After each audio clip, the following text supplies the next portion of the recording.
Previously on agentpalmer.com, Lee Mack's Mack the Life is Worth Your Time. 6 great and unfortunately relevant quotes from Douglas Copeland's Miss Wyoming. And since the last episode, Mike did buy the Lego Mustang, and I'm a little jealous. This is the Palmer Files, episode 34, with Nick DeMarco of Nick D's Video Game Vault, where we discuss our shared collegiate past, what we thought might become of us, what actually did, and much, much more. Are you ready? Let's do the show.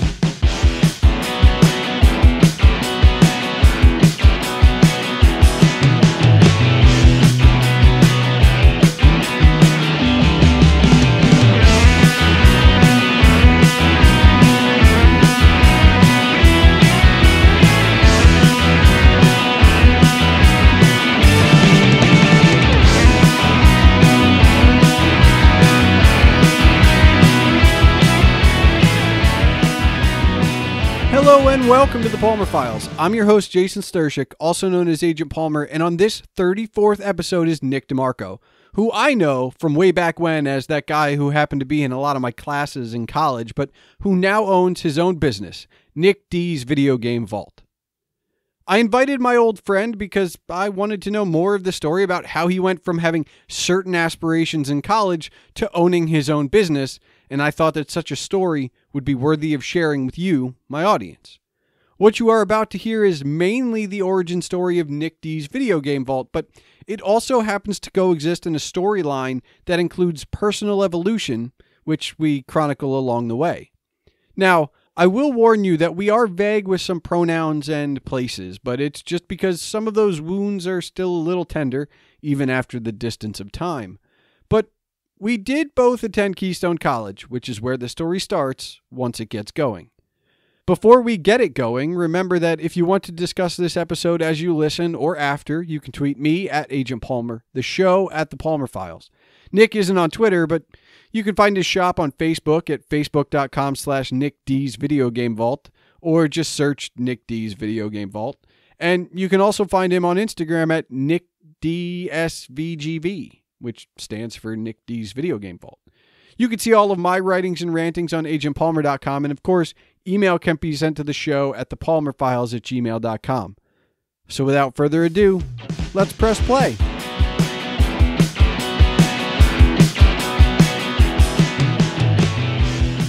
Nick, you and I go back a very long time. I'm not going to say any time frames or ages. I'm just going to say college, so that way everybody else can do the math should they choose to. But we were both communications majors at a 4-year college that was we were the second group to get 4-year degrees. And since that time, you have become a successful business owner. Now, I understand this was not overnight, but when I go back and I think of us on that campus together, I do not think of you as like an entrepreneur. I remember you as an artist. Yeah, that's pretty fair. Yeah. Well, I mean, I that wasn't what I had intended to do either. I mean, it's a funny thing. It's something that to people that are, close to me, it's a no-brainer. But to people who, followed me all the years through college and stuff, it's like, what? Wait, what? It's still one of those things. Like, I still get people that I went to high school with that come in and they're like, "Oh, this is your store?" I'm like, "No, that's some other guy's name that's on the thing there. It's not me. It's somebody else. There's a whole bunch of Nick D's out there, and I'm just filling in." Yeah, it's a funny thing though, but when I really look at passions outside of what I went and educated myself in and kind of fine-tuned, it's always been there, but it's something that truth be told, took a lot of me kind of not talking myself out of it. It was one of those things where and I'm sure you know this, that, going to school, where we went to school, and there was this feeling that, oh my God, like I did all this and I'm really good at it. And when I leave here, everyone's going to be knocking down my door and I'm going to be able to do my art and it's going to be great. And no one ever did. and didn't take it personally. I took it as a lesson in a little bit of a lesson in humility, but also just the realization, I think, of what we both knew, and it was one of those square hole round peg type things. It was one of those things where it was like, hey, this guy does all this stuff, but I don't know if it'll work out here. I just don't know. So I think I just, after a while of just taking other jobs that were just not fulfilling, my wife basically just said to me one day, why don't you just do this? Like, why don't you just do this? Because I was doing it on weekends at a flea market, and it was like the thing I looked forward to every weekend, and it just kind of grew from there. But yeah, I kind of never get tired of laughing when people are just like come in, and it's just like, this is your store, like you own this. This is your thing, and I'm just like, and I mean. It happens a lot with the stuff that I do in there. The other art that I do in my store too. That's the other thing. You made this? This is you? You made this? Well, all right. So, I mean, look, there's a lot of steps, and I want to go through a few of them, right? Like, so we both, that I will say that, while we met freshman year, I don't think we really became close until junior year, maybe junior year. I feel like it's probably that capstone year that like really kind of bonded us. It did, but also you got to remember early on, we weren't even living near one another, and then we became neighbors. Remember that? Do you remember? You don't remember? Do you remember? I remember being neighbors. I remember. That's really what bonded us together, because it was just like we didn't have to go far to be like, hey, I don't really like this. I don't really like it either. And it's funny. So you say that, and I was the other day I was going through some files, like trying to just get rid of some stuff, like a cleaning purge, and I found some capstone stuff, and I found some things that you had you and I had like a cross-worded capstone with like other random words for each letter. Yeah. And I remember, I don't remember anymore, but I know I have it somewhere in this house. We wrote on t-shirts. Yes, we did. Capstone. We were the anti-capstone brigade. That's what it was. Yeah. And yep, the ACB.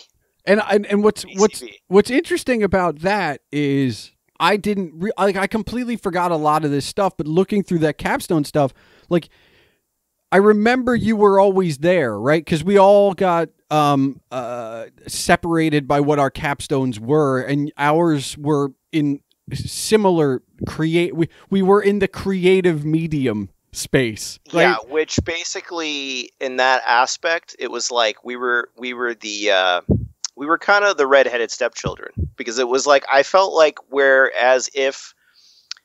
because we were so new to this, and because there wasn't much else that was established. What was established, it was like, okay, you guys are gonna do this. Okay, boom, boom, boom. Like certain things were for the instructor were easier outside of the creative realm, and then we came like knocking on the door like, hey, we're gonna do this, and she was just like, okay. And I was the first person to go, excuse me, how do we cite our own imagination? Do I cite it Nick's imagination 1? I don't think she really appreciated that. And it's funny because many years later, I actually emailed her, and I was very grateful and thanked her for all the classes. I think I took the most of her classes in 4 years there. And the funny thing was, she actually said no one ever really thanked her all the years that she's been like an instructor. Like no one's been like, hey, thanks for all the impact and the stuff that's stuck with me. And it's I don't know. But yeah, I just know that we definitely became like two people on an island during that. Yeah. At least I felt like that. No, we were definitely kind of out. we're almost like out to pasture almost, because like I feel like, and it's a bit of a joke to think about it now, but I feel like we were guaranteed to pass because they didn't want us going around again. Like no. Well, I'll be honest. Let's be honest. One of us probably more than the other. Let's be honest. Although probably together, I think it's one of those things. I will say this: when people say where there was one of us, there was the other one, I think that was the nice way of saying I can handle one of you, but together I can't do it. I think that was the nice way to say it. I mean, I know there were pockets of that campus where I was definitely. I don't know what the word is, like more notorious than a handful. Is the word. More, notorious is the word. That's the word you're looking for. Okay. There were places where I was notorious, right? Like, and there you go. Some of it was the over involvement, I will admit. Right. I think a lot of it was the attitude. I feel like if anyone other than me did all that stuff, and maybe did all that stuff with like less of a cynical outlook, or just just a hint of positivity, just a hint more, I feel like it would have gone over much more swimmingly. But because it was me, and I was like, I'm okay to do these things, but I don't like the system, and I'm going to give you a running commentary of everything I find wrong with the system while I'm here and doing it, people were like, well, he is doing all this stuff, but like he won't shut up about this thing. Yeah.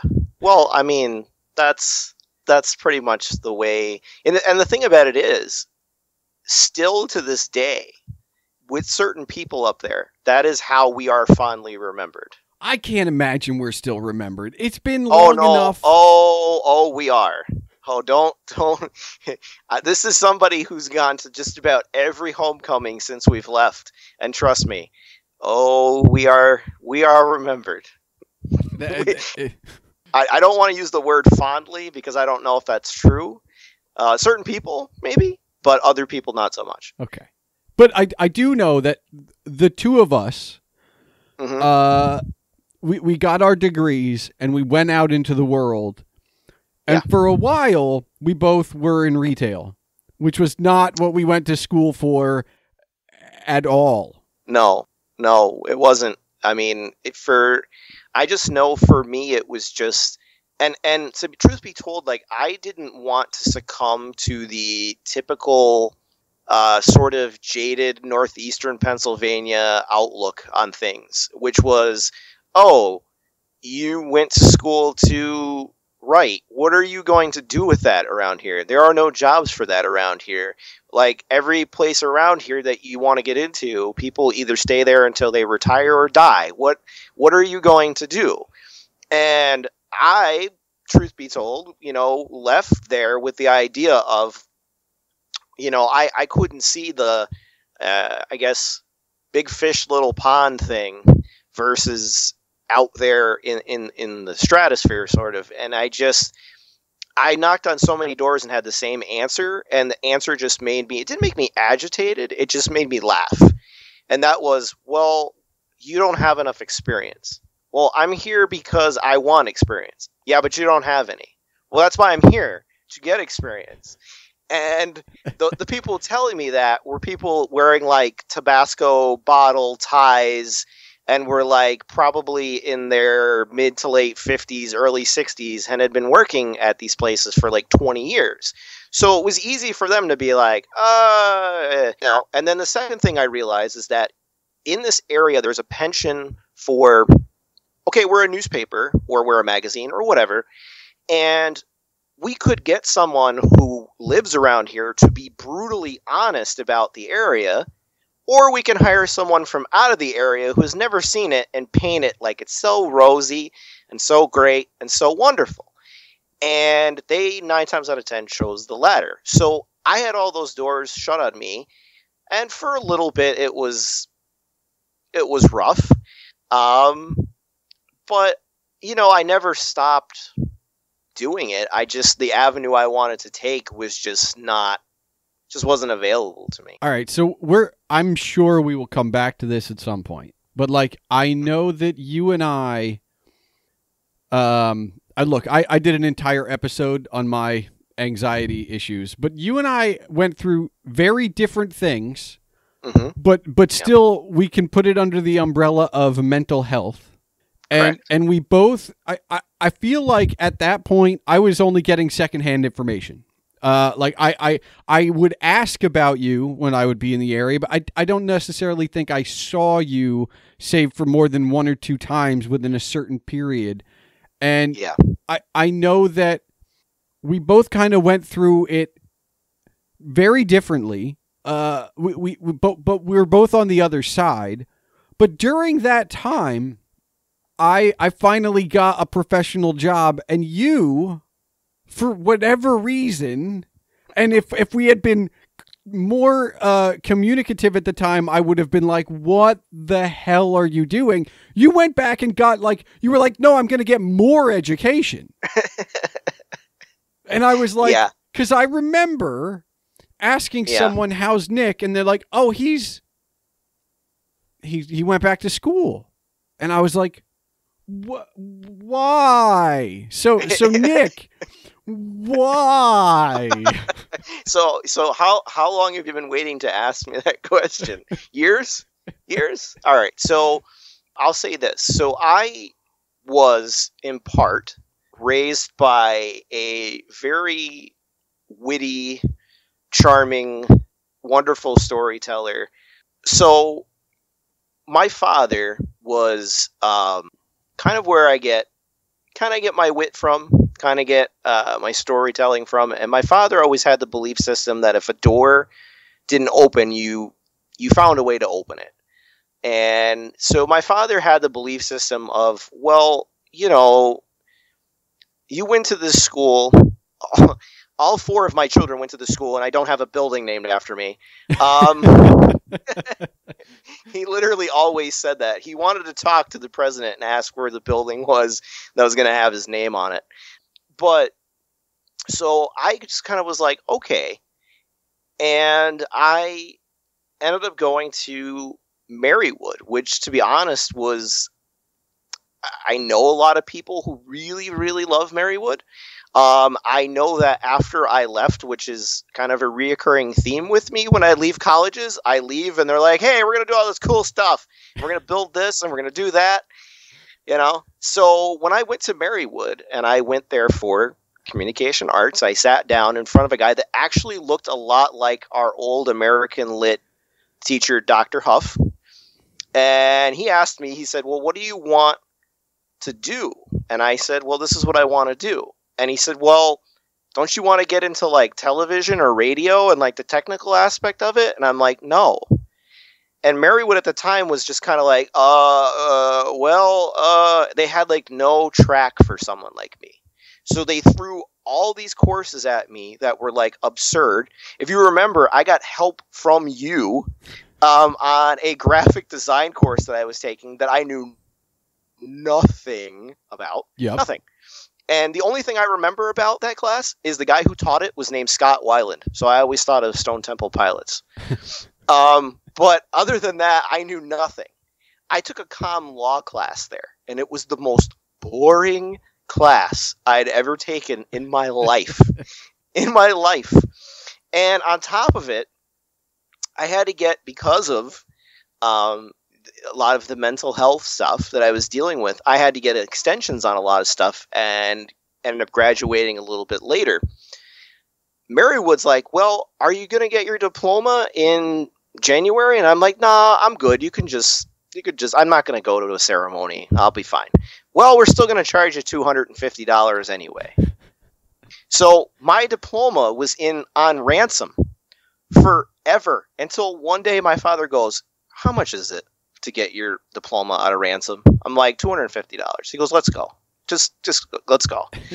And I finally got it. And I just instantly realized the second I stepped foot on that campus, just the difference between where we went to college and there. And just everyone knows you. People will try to help you versus you are a number and no one cares. And I just was like, okay, fine. So I finished there and I thought I was done. I literally thought I was done. And then I kept getting these emails, and I kept getting these ads that were showing up all the time for Full Sail University down in Florida, which is mainly an online school. And they're like, well, we got a creative writing master's degree. You could do that. And I was like, and the person. Well, hold on. So here's my question. Before we go to Full Sail, so what diploma did you get from Marywood? I got a master's in comm arts. So it's just straight comm arts, right? Like, which is basically what you already had as a baccalaureate from Keystone, because we were just communications majors with specializations. I remember. Well, the story I tell with Keystone is that I had only intended on going there for 2 years. And then when I met with my advisor, they went, hey, we're doing this bachelor's degree. And I remember just looking at the person and going, well, my stuff's already here, so I might as well just stay and do that. So by the time I was staring at all this stuff from Full Sail, the 20-something within me that started college went, well, you can get a second master's degree, just in case one breaks down. Okay. All right. So that was really my answer that I gave people, because I looked at all of that as, if I'm going to try to keep knocking on this door and no one's answering, I don't know what else to do, because the jobs that I am taking are not, I did work in the health services department, taking care of people with autism. It was personally rewarding, but it was definitely a situation where almost every day I would come home and be like, why am I doing this? And people with like way less education are doing like managerial jobs and all this other stuff. So, I mean, my mom, even after all these degrees, was like, oh, so you're going to get a PhD, right? And I was like, Mom, no, I am not, So the second master's degree was definitely like, I'm done, right? No more homework, nothing. Yeah, well, I was done. And then like Full Sail's like, well, we have a journalism program, right? And I went, well, let me look at it. So I looked at it, and like I talked to a few of the instructors, and like I just got this vibe of like, you are not going to be much help to me.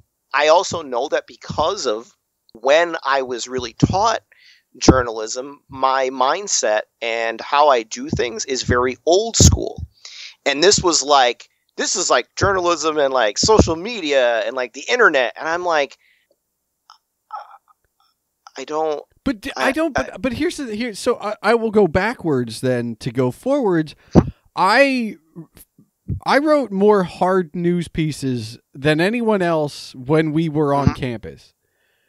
Right. And I crushed a teacher's heart. We're protecting the innocent here by saying I'm not going to pursue journalism after I leave this campus. But I never saw you as pursuing it either. Like, I understand. I could see you writing, but I never saw you as like maybe if pushed, features. Maybe. But there was never going to be a time when I was like, Nick's going to be like, I don't know, like headline news. Like, no, like that was, and you and I never really even wanted, like, I did it. I didn't. It was never like we talk about big fish, little pond. I enjoyed being big fish in little pond. But when I leave to go to real world and bigger pond, I don't want to be big fish anymore. Yeah. I mean, I know, and it's funny, going to, homecomings up at that college and everything. Like, I fully realized that those years of my life with what I was doing, I rode that fine line between confidence and arrogance. I realize that now. I realize that now at almost 40. It's good to know that you think you rode that line, because I did not. I was there was a line all the way on the left, and then you were all the way on the right. Well, no, if there was a line and you were dancing on it, I didn't know where the line was anymore. I was just arrogant. You were already salsaed over it. So I was so, and if anybody thinks, like, listening to this show that has gotten to know me in the last little bit, that I am arrogant now, no. Nick is here, and if he wanted to, he can attest to the fact that I am no longer nearly as arrogant as I once was. This is true. It's when you if you're somebody who hasn't really seen him or talked to him in a while, it's a little shocking. If you're somebody out there that it's like, I haven't talked to him in like 20 years, and then you talk to him, you're going to be like, who is this person? What have you done with Jason? What have you done with him? Who are you? I mean, I feel like I've become a completely different person, and yet at the same time, the essence that was there back then, like, it's kind of maintained, right? Yeah. But so you finish Full Sail, and, like, when do you start doing the flea markets? Like, where does this happen? Because all I know at a certain point is that you're working, and you're dealing with some mental health issues, and you're going through it, and you're trying from afar. I mean, you know, you're trying to live through it, which is, I feel like, exactly what I did as well. Like, you just try and you wake up, you put on your pants, and you go, even though, like, I don't, maybe not today. Right. But, like, at a certain point, there's this part of you that's like, well, I'm going to, look, I don't know where this comes from, Nick. Like, did you have a lot of video games? Like, I don't understand. Like, where does this, because, like, so it really comes from two things. So first off, you know, while I was doing the work that I was doing in health services, I was also writing about all these games, and I was reviewing them and you know, freelance stuff for the most part. Sometimes just things I was doing on my own just because I love doing it. That's kind of something I've never lost over the years, of just, I keep hearing, like, Dr. David Elliott in my head from the college we went to. Just tell me, if you really love this, you won't stop doing it. If you really love it. Hold on. I have a problem with that statement. Why? Because I used to really love poetry, and just because I haven't written any poetry in a long time doesn't mean I won't again. And I've written one short story in the last decade, but it doesn't mean I won't go back to it. But I've maintained writing. Well, right, but that doesn't mean you stopped, though. Like, stopped means, like, I'm never doing this ever again. Okay. Like, ever. That's what he means. You should never ever question a statement, a quote from a literary magician. That's what that man is to me. But anyway, so while I was doing that and kind of fell into some groups that also did podcasts for, you know, various systems and all of that, and kind of met all those folks that I'm still talk to. My wife was actually selling, she crochets and does other crafts, and was selling them at this little place she was consigning them in a little space in the Sugarman's Flea Market. And that space was like, hey, you know, we have some other areas in here that we're letting people sell stuff in for $25 a month. And yes, I did have a lot of video games, but I also knew where I could get some if I wanted to sell them. And my wife was like, why don't you just try it? Like, try it for a month. And the space was like, we won't even charge you for the first month. Okay. And then if it does all right, then $25 a month.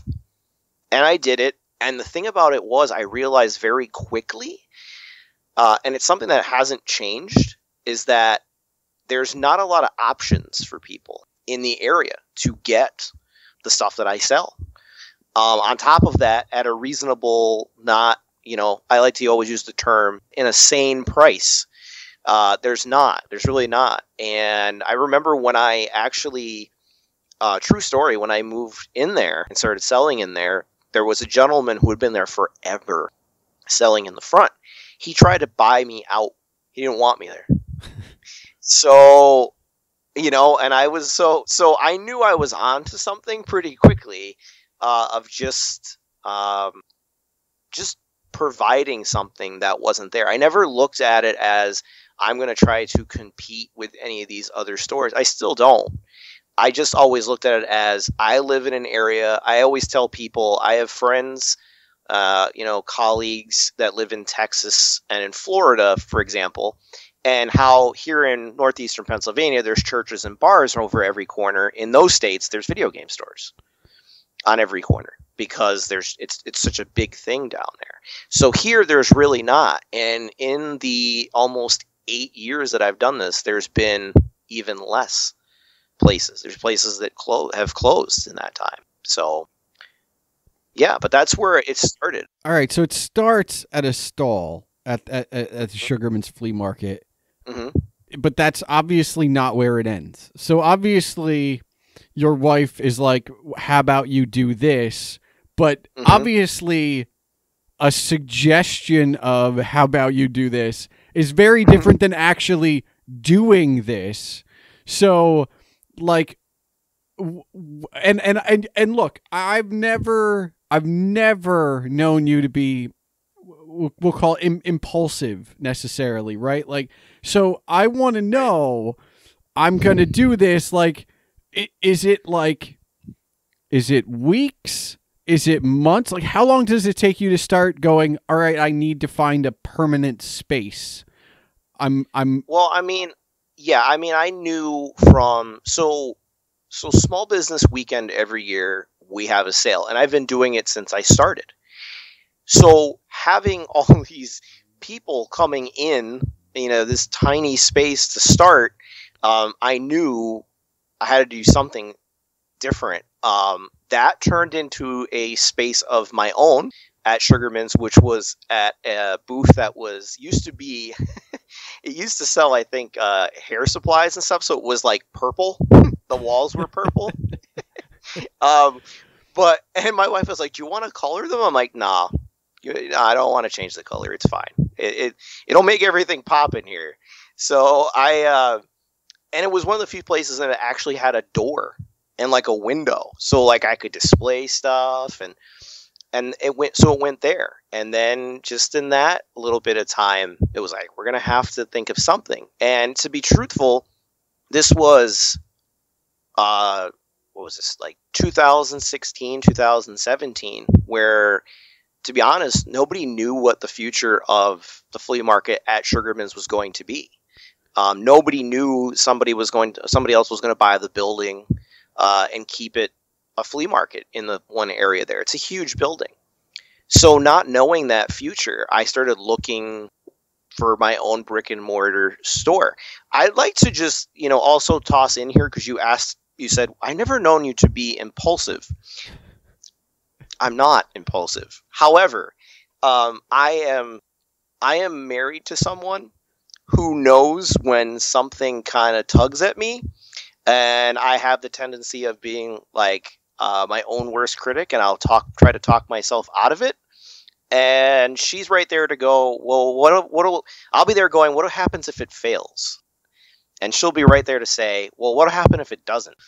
So I have this presence in my ear that knows better than I, of if I don't do this, if I don't try this, I will feel worse than if I do and it doesn't work out. So yeah, I mean, but I know where you are now. This was not but that was not where you first ended up from Sugarman's, right? Like, you had your own kind of standalone. Yeah. So what had happened was, I actually first looked in Dunmore, and in Dunmore, I joke that, like, my last name is like Smith in Dunmore. Okay? It really is. And my parents are, both fairly known people there. So I thought, well, I could look around. Maybe somebody will own a building and it'll be like, oh, I know your parents or whatever. And that actually did happen. However, I joke and say that I wonder if my father owed this person's father money or something, because I was looking at a spot right on the main drag there, just a little bit off to the side, and I thought, this will be good. This will be good. And I literally remember we called the guy and said, hey, we're going to bring the money down and start bringing stuff down tomorrow. And he said, well, I'm showing somebody else it tonight. And we were like, okay. And he ended up selling it to them. And it became a tattoo parlor because we need more of those in northeastern Pennsylvania. Sure, there's not enough. More. Yeah, I mean, look, you need variety, sure. Not everybody can create the best mom tattoo. You got to have some options. I got it. Sure. Fair enough. So, it was getting close to, I'm like trying to figure out, because I'm like, pretty much we told Sugarman's like, we're done. Sugarman's didn't have any leases or anything. You pretty much just went month to month. And I just said, by this month, I'm done. I'm out. So having this fall through, it was like time crunch. So my wife finds this place up on Route 6 in Einan. They're out just outside of Scranton. And I look at it. I'm thinking, well, it's 1,000 square feet. It's got a back room. I think it'll be good. So I moved in there. God, I want to say it was like March of 2016 or 2017. I want to say probably 2017, but maybe 2016. I'm not sure. But I know it was March because I remember being really cold, moving everything up there. And my thought process was with just the people that have been coming to me at Sugarman's will be like, oh, it's just 10 minutes up the road, if that. That's cool.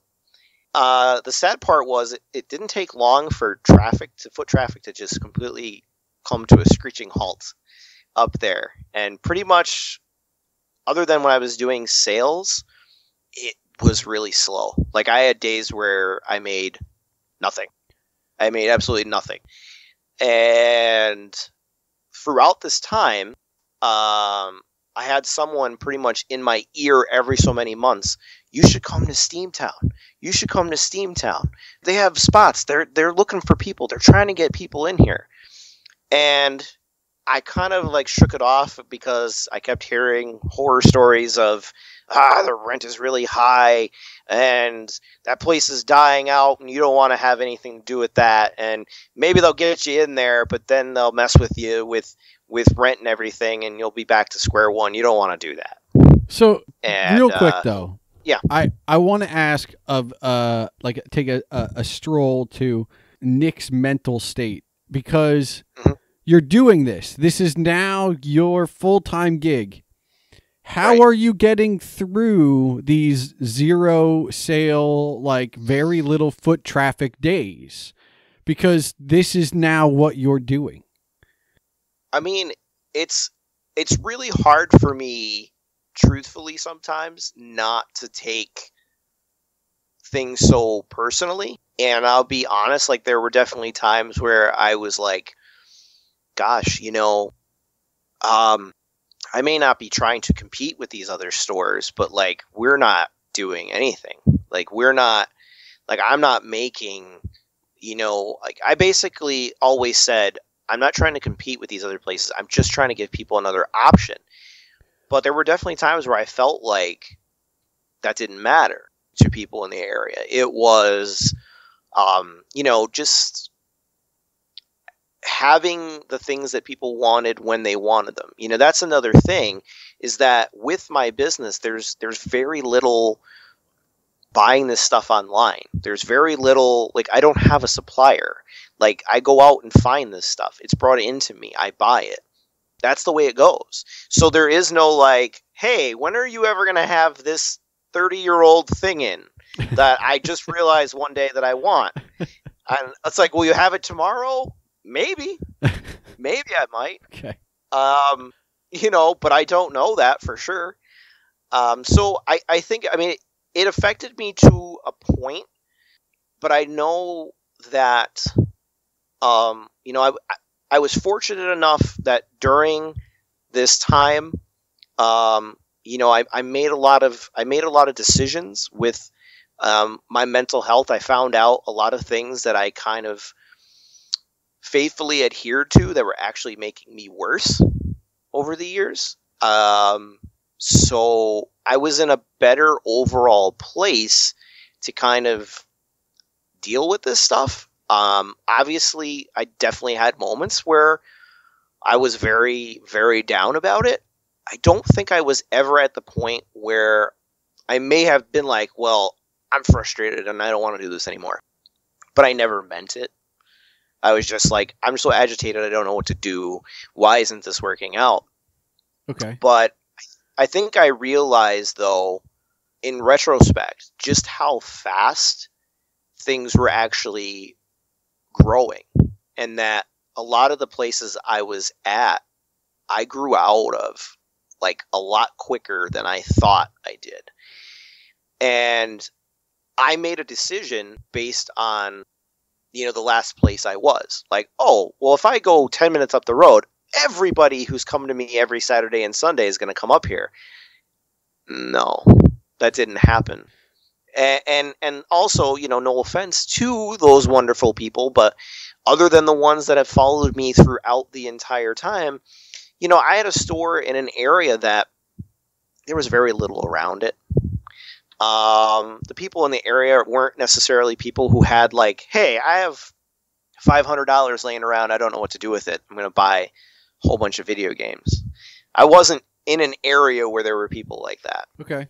So what before you make the move to Steamtown, which for those of you not from the area is a mall that we're talking about, what do you do with the space? Because obviously the space you have in your space is much more than you had at Sugarman's. Yeah. So, I mean, I finally, after we had actually done a few craft shows down at what is now called the Marketplace at Steamtown. And I looked around and I have, believe it or not, I have a soft spot for the building because I remember when it was built. I remember watching on TV as a 12-year-old kid, them knocking all these buildings down and building this mall. And so, well, hold on, because you also have to put it into perspective too. We were of an age where malls were still a thing. We were probably the last generation where malls were still a thing. Absolutely. So yeah. I love the idea that you're back there. Like I don't know why, right? Like because at this point, right? Like when you're watching that get built, I'm in Honesdale and now Scranton or Sugarman's actually and Dixon City and all that is now the closest big city to me. Yeah. So I know. We came into town. Like I mean I know what that was like, and in my other formative years, that's where there was nothing to do. Right. You had to go to Scranton. Right. That's true. Yeah. That's absolutely true. In fact, that's how I make sure people understand how small a town I grew up in was, because Scranton is the big city. Right? Like it's not, but in comparison. Yes. Yeah. Yeah. I know. So the craft shows that you were doing at this point, is it just your wife's stuff, or have you started to? No, I'd started doing, pixel art. I started making stuff, and we were doing shows Christmas time, in the old Globe Store building, which is now like a commissioner's office, I think. And, some other shows. And I had done a few down there, and we looked around, and I kept, that same person kept telling me, you should really, actually the owner of a store called Fill Your Bags down at Steamtown, which is a all handmade store. It's all crafts and, crochet and stuff. And so I finally, talked to them down there, and it was not an easy process, to be honest with you, because I had to talk to like 3 different people over 2 weeks. Because I was told beforehand, listen, they're going to hit you with, this is what we want, and you're going to have to be someone that you're not normally, and that is someone who is willing to negotiate and wheel and deal. And I was not prepared for that at first. I went from being told, hey, yeah, we could, do a 2-year lease for this spot. Or no, we could do a year on these other spots that we've showed you. But this one that you have your eye on, we might have to do more than a year. And I said, okay, well, you tell me what you're looking for and get back to me. Then I'm told, no, the gentleman who owns this building wants to charge $10 per square foot. I think it was 8 or 10. And I said, well, I've done the math. I said, and that's like that's like $2,500 or something. I said, are you guys looking for like a regional or national chain store to move in here? And they said, no, we're trying to have all local businesses. And I went, well, local businesses can't afford that. I said, so after 2 weeks, I said, so I got married. And I have this really, really nice, swell income tax check because I got married. I said, so I can give you first month's and security deposit based on what I was paying where I was, or you can stare at this place being empty for another 8 to 12 months. Your choice. So after doing that, I get told, okay, you can do that for rent, what you were doing. And I said, well, what about the lease? Is it like 2 years? They're like, yep, we'll do it for 2 years. But I had to negotiate for 2 weeks to get in there. And at one point, I didn't think it was going to happen. Just from hearing from like 2 different people, from going from, okay, to, no, we want per square footage. So that was a learning curve for me to have to do that because I don't do that. Well, and you don't, but like the way you handled it was I see that as a Nick solution, right? Like you didn't negotiate so much as you were like, nope. This is how it is. I'm just going to be honest with you. So you move in. That's the store I have been to, and you've created a game room, and such. Yeah. I showed up there and went like, holy shit, Nick's doing well. Like. And it's not like it's not so much a shock as much as it's, well, this is not where I saw Nick. We are at more than a decade beyond our graduation. This is not where I saw you. Like maybe Nick's got a couple books under his belt, but not Nick's got a business. Like right. It was so, and seeing you behind the counter of your own, like it boggled the mind the first time I saw it. Yeah, you're not the only one though. But there's many. But you haven't. But I know you haven't given up on the other stuff. So I want to ask, how have you found the time to be a like full, employee number one and boss and owner, and still find time to be creative with words? Yeah, I mean, first off, I was and I'll definitely put the quotation marks on either side of this. I was a genius and thought that I could run that store 7 days a week, and I would never get tired, and I'll be good. And that I remember telling my wife that, and she just went, yep, sure. And probably within, I don't know, probably about a week or two of doing that, I went, I can't do this every day. Like, I need to have some time away from this, because to do the other things and to kind of, because the more I did this, that I felt, those other things kind of slipping away a little bit, and I didn't want them to, because, they're me just as much as this stuff is. Fortunately, I had a customer that I had for several years, and we brought him in. We brought CJ in, and CJ is there Tuesdays and Wednesdays, and I am not.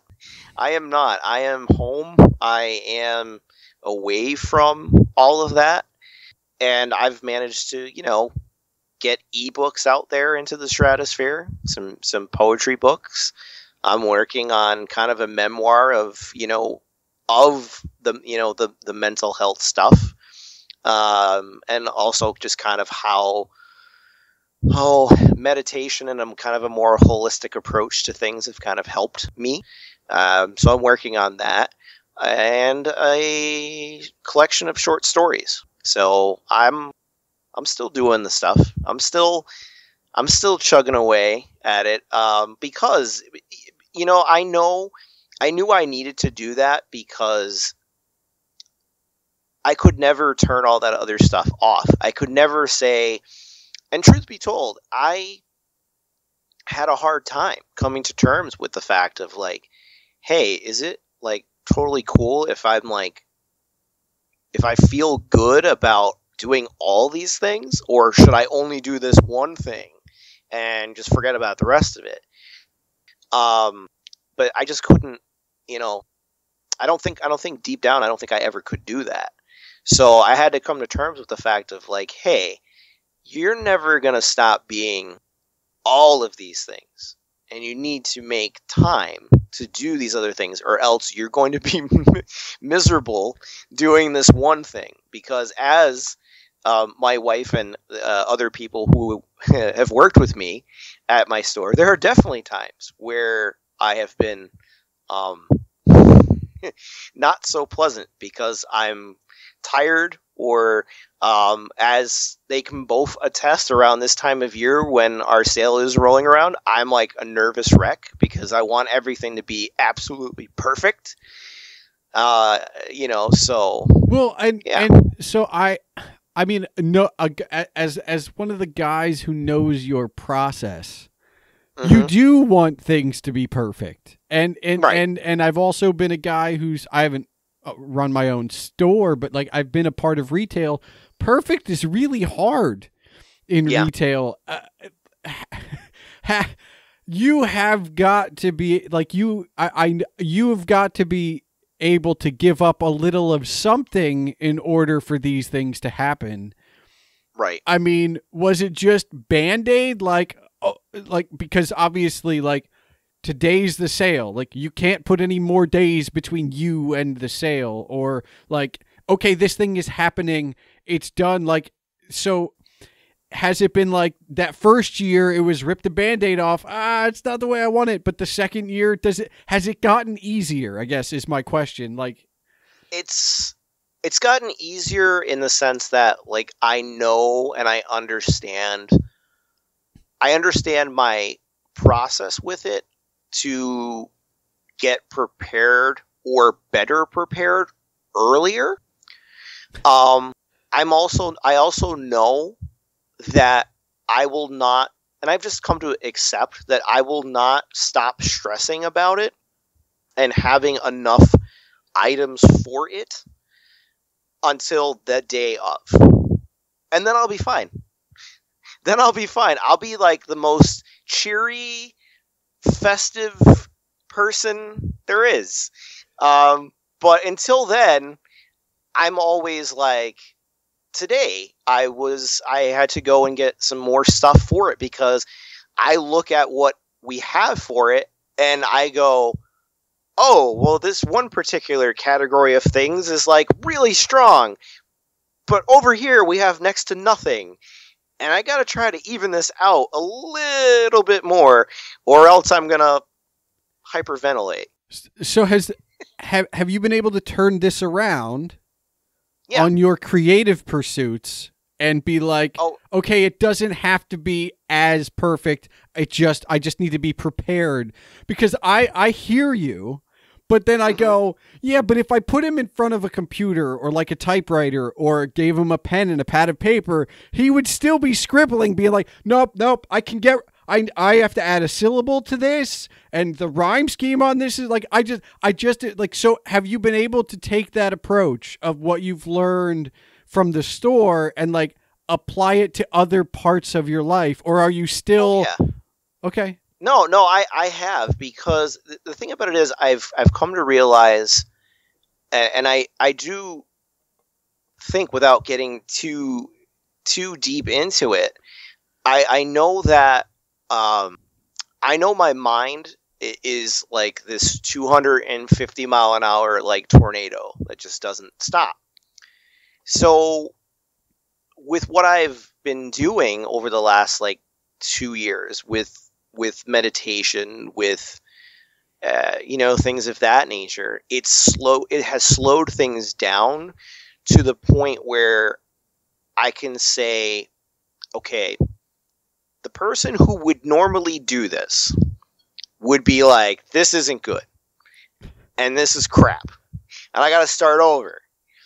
And not to say that that person doesn't still exist, but I am aware of it, and I don't let that part of me kind of take over. I am still working on, years and years of, talking myself out of things and being like, no one's going to want to read this anyway, so why should I even bother doing that? I have days like that, absolutely. But I think now, as long as it is authentic and as long as it is me, it doesn't have to be whatever I would deem perfect. It has to be whatever it needs to be for whoever needs to read it. That's the way I kind of look at things now, versus, in our quote unquote heyday, where I would, leave like legal pads and composition books littered with scribbles, and like I think I was one step below like having like my own red pen and being like, this is terrible, you need to redo this. Like I think I was probably one step below that. But nowadays I don't know, I just realized that as long as what I know my voice to be, and through the things I've been through in my life, as long as that comes out in what I do, it doesn't have to be perfect. It just has to be whatever, I guess I use the term, because I think with what I write, I think it's this feeling of I feel like I experience things and I feel things that other people have. And it's a similar, the similarities there, kind of connect with the reader. And I think as long as I get that out on a piece of paper or on a computer screen, the idea of perfect is, I don't want to say it's non-existent, but it's not what you would typically consider perfect. And I don't go through things with like as much of a fine-tooth comb as I would normally. Do you still have access to all of those things and those pads from way back in the day? Oh, of course I do. I still have, what's funny, with what I had posted on Facebook, my wife did not get that joke. That was our meeting. Yeah, she didn't understand that. Yeah, so I had to explain that to her and be like, listen, our initial meeting was not, it was not a representation of the rest of our relationship and our comings and goings. I'll just say that. No. I was... No, it wasn't. But in lieu of doing this today, I actually paged through what I had if you remember, I had a blue composition book that was Nick's book of quotes and goodbyes. I had one too. Yeah. So, and I had passed that around to everyone, including you. And I read what you wrote. And the fact is I love everything that's in that book. But I love the fact that you wrote and tied everything together at the end. Oh, I'm sorry. No, in the intro, you begin with how we met and that how far we had come from that initial meeting. And I just remember reading that and just going, yep. So I mean, look, we are both obviously different people. It's amazing how far apart we became at one point, and yet still kind of went through similar journeys. Right. And I, like, obviously with the blog, I'm still writing on a regular basis. And again, this podcast, maybe more than anything, is my perfect is the enemy of good type scenario, because if I was going for perfect, episode 1 of this show never drops. Like, I spent years trying to figure out what the perfect podcast for me was going to be. So like I've come to that and retroactively went like kind of similar to what you're doing in a different pursuit, which is like, if I'm writing a book review, am I getting across to people that I liked it and that they would probably like it for these reasons? I don't need every comma to be in the right spot, because look, it's weekly and I have other things going on like you. Like we cannot just be the quote unquote slaves to art that we thought we might be. Like there was a part where I think we both thought we would be artists. I don't think either of us, I don't think you go back on that campus, especially when you think of like that sophomore year when it's like, do we stay? Because I was in a boat where it's like, do I stay? But like you go back to that person and like, I don't think we had a good remote idea of like what was going to befall us, but also where we were going, right? Like we both wrote for the paper prolifically. Like I feel like if it weren't for us, there would have been like no paper on that camp. That's not entirely true. It just would have been like 90% horoscopes and something else. So not true. Not true. Okay. The horoscope would have come out monthly, but but I feel like I look at that and I go like, it's ironic that we were both doing that and so involved, and yet that wasn't what our passion was. That's not what we wanted to do. Like, I know we had both kind of wavered on maybe like getting a job in journalism, but it wasn't the dream job for me.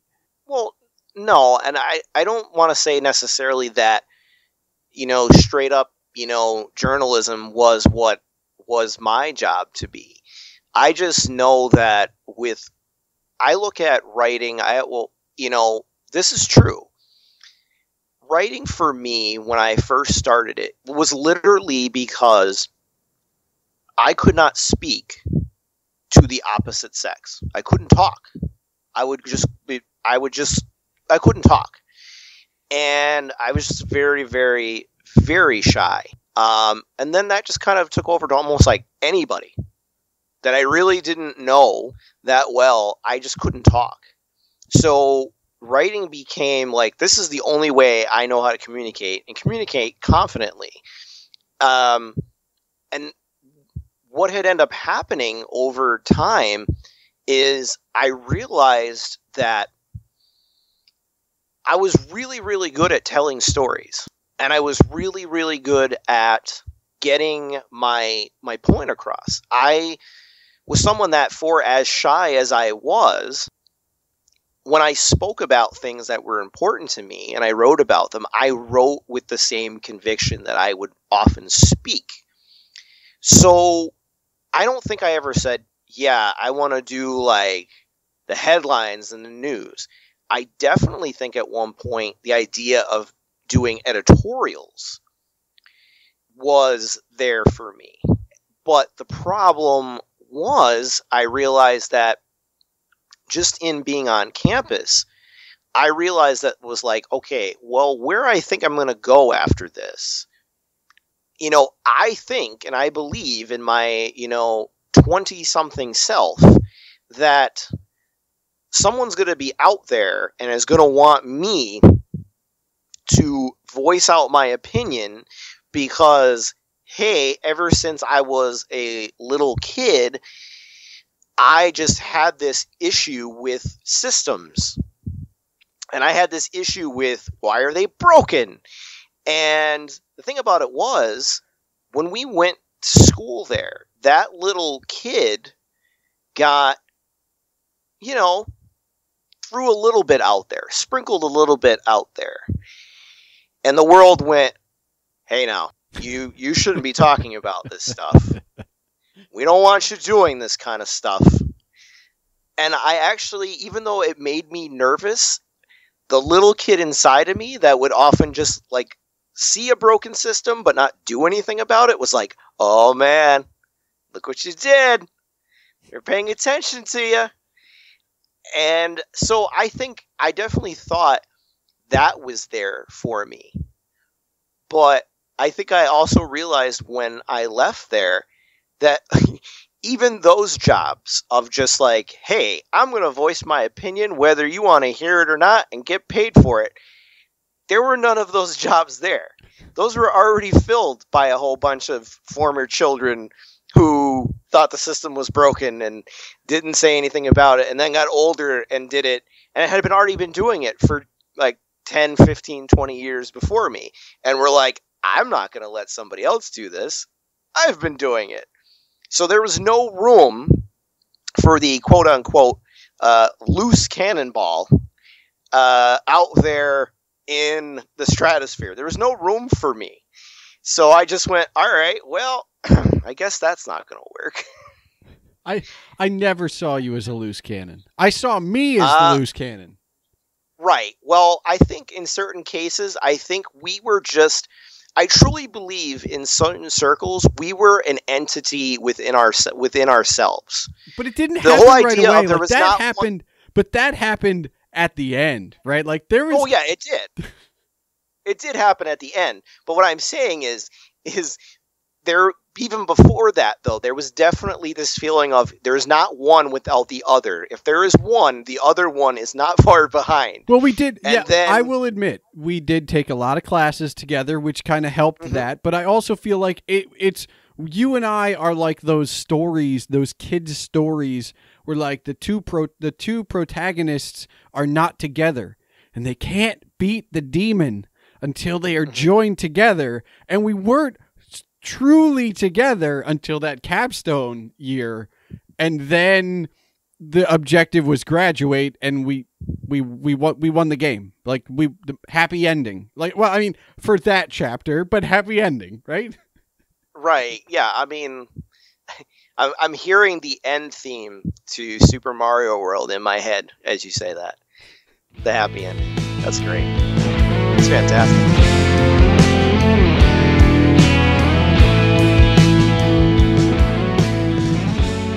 I think there are a few things that wrap this episode up.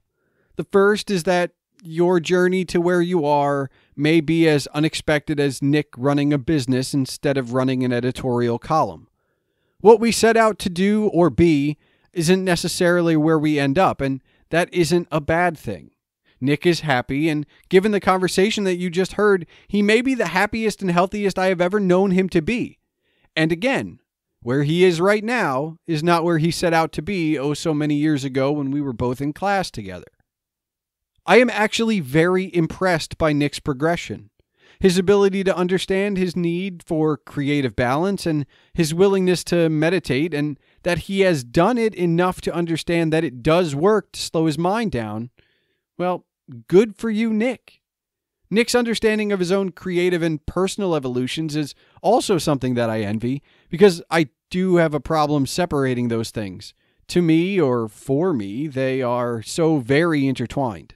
But like Nick, neither of our stories is over. They are always ongoing and evolving, and who knows where we will go, but we're open to the journey. And we chronicle that journey in different ways across our various mediums. I believe the one thing that took the longest for both of us is finding our voice. We now know what our voice is, and we have evolved from writing perfect into making sure we get the idea across, which is quite the evolution for the both of us, especially had you spent time with us way back when on that campus. So here's my question for you. Have you found your authentic voice? And if you have, how has it evolved since you first found it? Thank you for listening to the Palmer Files, episode 34. A few addendums before we get into the official business. My capstone project was already released on this show as an episode of this podcast, and it was number 24, To Change Your Luck. So that's what I was working on.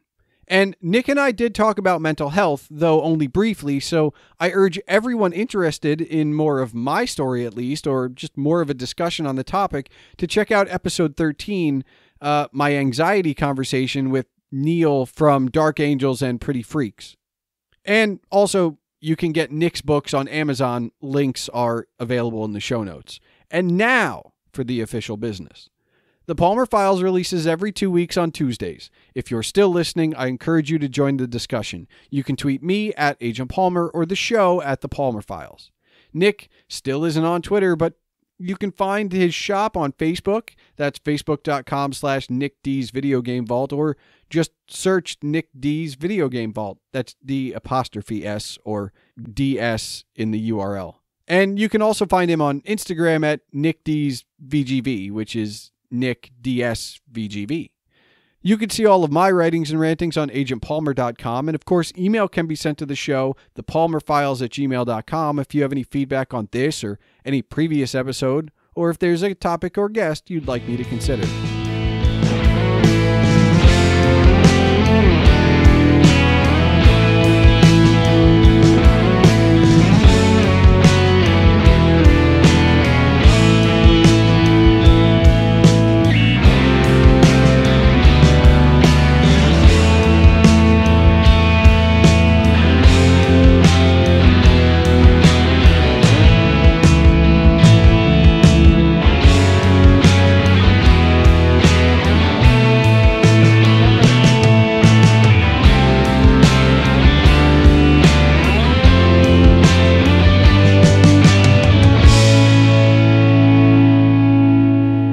Hey, Nick, do you have one final question for me?